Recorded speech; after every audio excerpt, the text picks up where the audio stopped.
വകുപ്പ് ഏതായാലും സത്യസന്ധതയും നീതിയും പുലർത്തുമെന്ന് നിയുക്ത മന്ത്രി രാമചന്ദ്രൻ കടന്നപ്പള്ളി ന്യൂസ് 18 പറഞ്ഞു.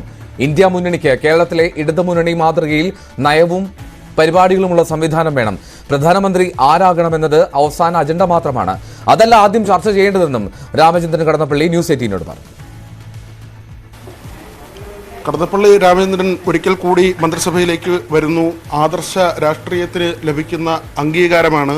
ഈ ആദർശ രാഷ്ട്രീയം എന്നത് എല്ലാ രാഷ്ട്രീയക്കാരുടെ പേരിനൊപ്പവും അല്ലെങ്കിൽ അവരുടെ ജീവിതത്തോടൊപ്പവും ചേർത്ത് വയ്ക്കാൻ കഴിയുന്ന ഒന്നല്ല. അഭിമാനം തോന്നുന്നൊരു നിമിഷം കൂടിയാണ്. ഇതൊക്കെ ജനങ്ങൾക്കും നിങ്ങൾക്കെല്ലാം അറിയാവുന്ന കാര്യങ്ങളാണ് പലതും. അപ്പോൾ ഇതിൻ്റെ ആരംഭകാലം തൊട്ട് ഒരു എളിയ പ്രവർത്തനം നടത്തുന്നതാണ്. അത് ഞങ്ങൾ ഗാന്ധിയൻ മൂല്യങ്ങളിൽ വിശ്വസിച്ച് ഗാന്ധിയിലേക്ക് മടങ്ങൂ, രാജ്യത്തെ രക്ഷിക്കൂ എന്ന ഒരു സന്ദേശം, മുഖസന്ദേശം പ്രകാശിതമാക്കുന്ന ഒരു സംഘടനയാണ്.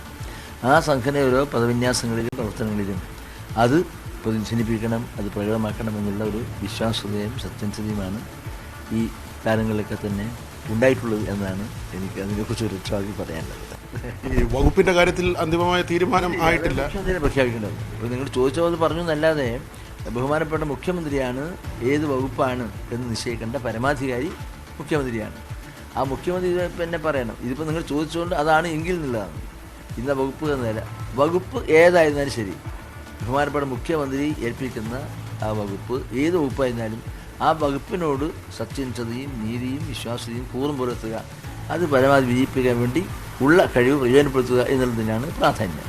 ഒരു കാര്യം കൂടി, നമ്മൾ പാർലമെൻറ്റ് തിരഞ്ഞെടുപ്പ് വരികയാണ്, നവകേരള യാത്ര കഴിയുന്നു, കൃത്യമായി ഒരു തിരഞ്ഞെടുപ്പ് രാഷ്ട്രീയത്തിലേക്ക് കൂടി നമ്മുടെ നാട് പോവുകയാണ്. അങ്ങ് ദേശീയ രാഷ്ട്രീയത്തിലും പാർലമെൻറ്റ് അംഗം കൂടി ആയതുകൊണ്ടാണ് ഇപ്പോഴത്തെ ഒരു സാഹചര്യത്തിൽ ഒരു ഇന്ത്യ മുന്നണി അങ്ങനെ ഒരു ബദൽ നീക്കം, അതിൻ്റെ പ്രാധാന്യം എത്രയാണ്, അതിൻ്റെ പ്രസക്തി?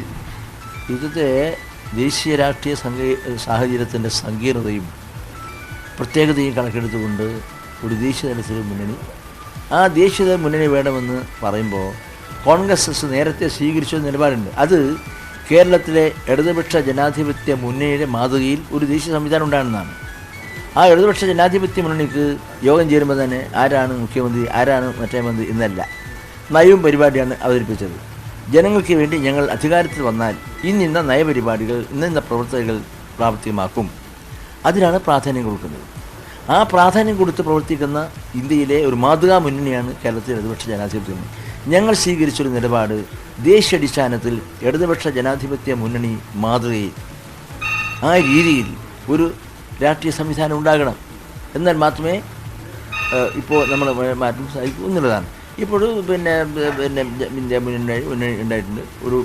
അതായത് ഈ രാജ്യത്തിൻ്റെ ഭരണഘടനാ മൂല്യങ്ങളും ജനാധിപത്യ സംവിധാനങ്ങളും മതേതരത്വവും സ്വാതന്ത്ര്യമൊക്കെ തന്നെ നിഷ്കാസിതമാകുന്ന ഒരു ഭരണഭീകരത ഇവിടെ ഉണ്ടെന്നുള്ളത് വസ്തുതയാണ്. അതിനെ നിർമ്മാർജ്ജനം ചെയ്യാൻ ക്രിയാത്മകമായ മാർഗം, ആ ക്രിയാത്മകമായ മാർഗങ്ങൾക്ക് രൂപം കൊടുക്കുന്നതിന് ഞാൻ പറഞ്ഞ പോലെ ഈ കേരളത്തിൻ്റെ ഈ ഇടതുപക്ഷ ജനാധിപത്യ മാതൃകയിൽ അതിനുള്ള ഒരു കർമ്മപദ്ധതിയും നിലപാടുകളും സ്വീകരിച്ചുകൊണ്ട് മുന്നോട്ട് പോയാൽ മാത്രമേ, ആദ്യം തന്നെ അജണ്ട എന്താണ് ജനങ്ങൾ ചെയ്യേണ്ടതെന്നല്ല, ആരാണ് പ്രധാനമന്ത്രി, അതോടുകൂടിയിട്ടാണ് പണ്ട് ഞാൻ പാർലമെൻറ്റ് മെമ്പറായപ്പോൾ അന്ന് ഒരുപാട് മീറ്റിങ്ങുകളൊക്കെ കാണുകയും കേൾക്കുകയും പങ്കെടുക്കുകയും ചെയ്തിരുന്നു. അതിൽ ആദ്യത്തെ അജണ്ട എന്താ അറിയോ, ആരാണ് പ്രധാനമന്ത്രി, ആ പ്രധാനമന്ത്രി ആരാണ് ചർച്ചയോടുകൂടി അത് അവസാനിക്കുന്നതാണ്. അതിനല്ല ഒരു ലക്ഷ്യവും ആദർശവും നമുക്ക് കാഴ്ചപ്പാട്. അതാണ് ഇടതുപക്ഷ ജനാധിപത്യ മാതൃകയിൽ എന്ന് പറയാൻ കാരണം അതാണ്. ഇടതുപക്ഷ ജനാധിപത്യത്തിന് മാത്രമേ ഇതാണ് ഞങ്ങളുടെ പരിപാടി, ഞങ്ങൾ അധികാരത്തിൽ വന്ന ഇന്ന് ചെയ്യും എന്ന് പറയുന്നൊരു പരിപാടി. ഇതില്ലാതെ ആദ്യത്തെ അവസാനത്തെ അജണ്ട ആദ്യം എടുത്തതോടുകൂടി യോഗം അവസാനിക്കുന്ന ഒരു അനുഭവത്തിന് മുമ്പുണ്ടായതേ പറയുന്നത് മാത്രമേ ഉള്ളൂ. ഏതായാലും സമന്വയത്തിൻ്റെ ഭാഷയാണ്, ആദർശത്തിൻ്റെ രാഷ്ട്രീയമാണ്. പക്ഷേ കൃത്യമായ നിലപാടുകൾ അതുതന്നെയാണ് കടന്നപ്പള്ളി രാമചന്ദ്രനെ വ്യത്യസ്തമാക്കുന്നത്.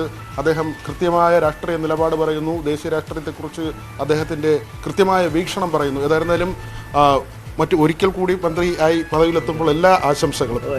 ബിപിൻ മുരളിക്കൊപ്പം ബി വിനോദ്, ന്യൂസ് 18 തിരുവനന്തപുരം.